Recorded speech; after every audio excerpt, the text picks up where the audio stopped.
Property market madness as dumps exceed price expectations. When will this madness end? Buyers are so desperate to get into the property market that unlivable, derelict homes are more hotly contested than ever.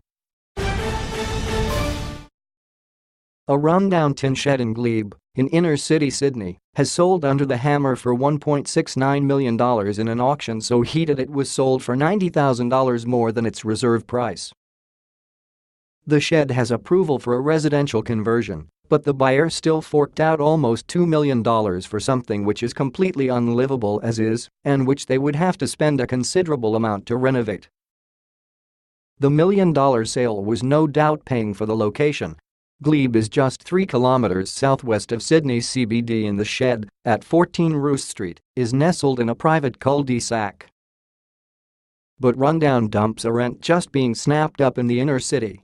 A crummy 3-bedroom home in Liverpool, 32 kilometers southwest of Sydney CBD, sold for $932,000 at auction. This is more than $200,000 over the median house price in Liverpool, which currently sits at $720,000 according to CoreLogic data.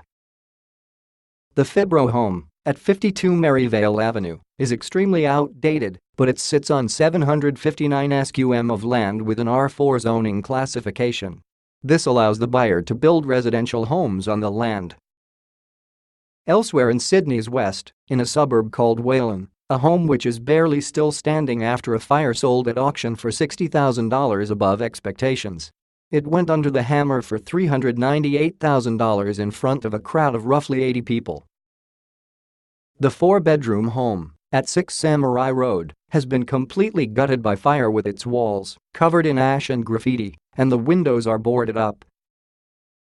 In other recent crazy sales, a box by the beach in Victoria sold for $326,000. The colorful shelter at Brighton Beach is just that, a shelter from the sun for a day at the beach.